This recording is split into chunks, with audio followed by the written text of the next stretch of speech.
Is the UOB One account still worth it in 2026? You know that UOB One account used to be one of the best high interest savings account, right?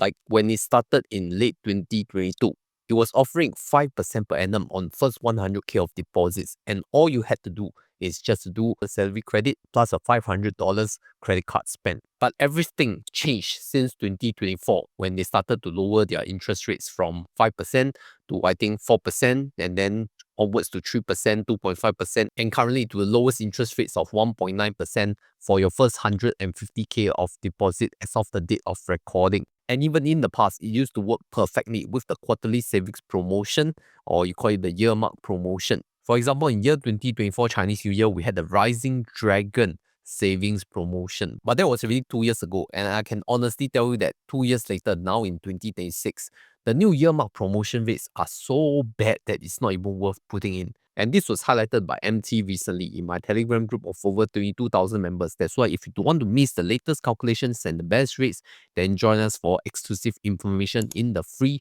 Honey Money SG Telegram group. Let's talk about a quarterly savings promotion rate first, and that is called the Leap of Fortune savings promotion, which is your quarterly earmark savings rate. If we look at the terms and conditions, at the highest tier of $150,000 of savings, and if you have participated in the month of January 2026, your earmark period will be from February to August, which is a period of 6 months. And after that, you can get a $380 cash credit. So if you calculate the effective return, that will be $380 divided by 6 months, multiplied by 12 months, divided by 150K of total assets. And that will give you an effective 0.50% per annum. But that's not all about the perks of UOB One account, because there is still the UOB One Tax Saver promotion, which I mentioned last year for those of you who have participated. And here's the promotion details. You get a tax payment rebate of up to $50 per month at the highest tier of $150,000 of deposit. So your effective return is $50 multiplied by 12 divided by 150K, which is an effective 0.40% per annum return. And you see, if we total up the interest rates plus the quarterly savings promotion plus the UOB Tax Saver rate, it will add up to a total of 2.8% per annum. And this is already assuming that you max out at the highest tier of 150K plus you fulfill all the terms and conditions, and you have maxed out every item on the list that you can take advantage of for the UOB One account. And it's only 2.8%. Is it worth your time and effort to navigate all the complicated terms and conditions and also take note of the holding period? And you also have to take note of opportunity cost, if any. For some people, that may still be a yes, but for me, it's a definite no. For bank accounts, I am no longer using UOB One account. I'm currently using the Standard Chartered Bonus Saver account, which also has been nerfed. But I already locked in my 6 months investment criteria, because last month in December, remember, I told you all that you all need to fulfill the investment criteria of $20,000, and you can still buy and sell at the same month. But coming to January, the new terms and conditions state that you need to hold it for a period of 6 months, and the investment quantum has been up to $30,000 for Standard Chartered Bonus Saver.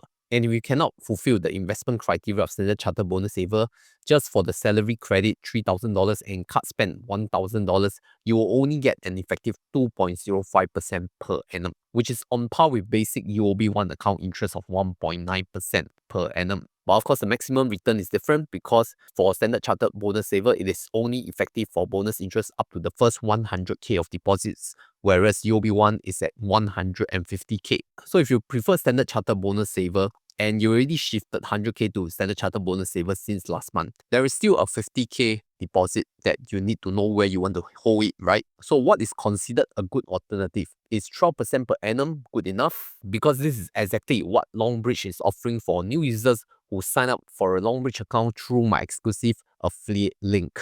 And you will just need to deposit $2,000 to qualify for this 12% per annum. This 12% per annum interest boost coupon will last for 120 days for subscription on Longbridge Cash Plus, which is where you can earn passive returns on your idle cash funds. On top of that, you will get $18 of Tesla shares when you deposit 100 Singapore dollars, and all these rewards are stackable. Now, to be super clear, this welcome reward is only exclusive to Longbridge partners like my link only. But that is not all. I'll share more about the free stock rewards later. Talking about another bank account is HSBC Everyday Global Account, which I'm really using as my operational bank account. For the January 2026 bonus interest campaign, we take a look at the numbers. I'll be qualifying for the less than $1 million tier with wealth holdings, and that will get you 1.9% total bonus interest. And I'll add another 1% that is coming from the Everyday Plus rewards. This is the standard HSBC Everyday Plus promotion, which will apply for your incremental fresh funds. So that makes it a total of 2.9% per annum. So 2.9% per annum, not bad, right? Is already above UOB One account,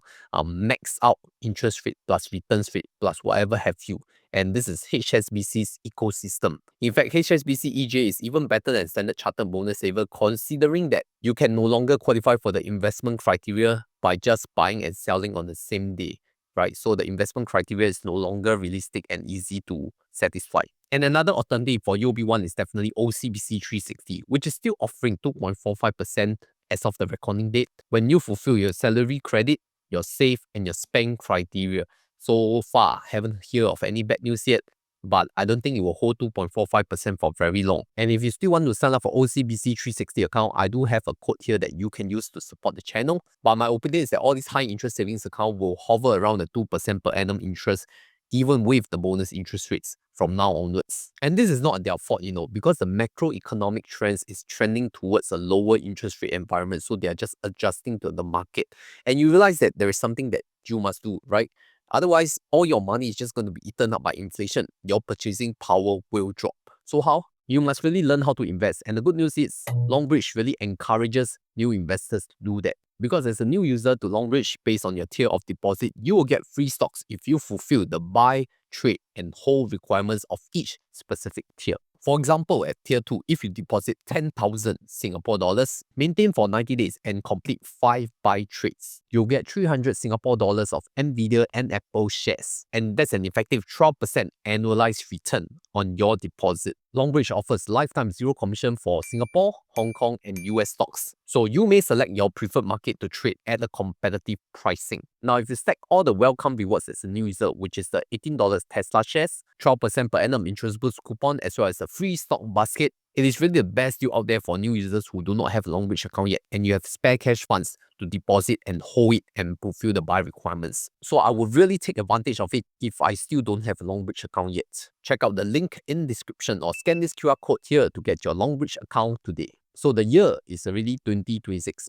UOB One account is not going to get better. It is only going to get worse because 没有最烂，只有更烂. It used to be the best high interest savings account, but not anymore. Especially with all these competitors catching up and the falling interest rates is not helping. And I can see from this long-term trend that even for other banks, their interests are not looking good as well. So change is the only constant. Don't get too fixated on all these low-risk, passive income kind of assets, because the only thing that is guaranteed is that with time value of money and inflation, your purchasing power and your cash value will drop. So you must really learn how to invest. And learning how to invest is protecting your future downside, so that you can learn better and grow your money. So if you also want to learn how to invest for your future, for early retirement, then you can look at how I reached my $1 million portfolio in this previous video right here.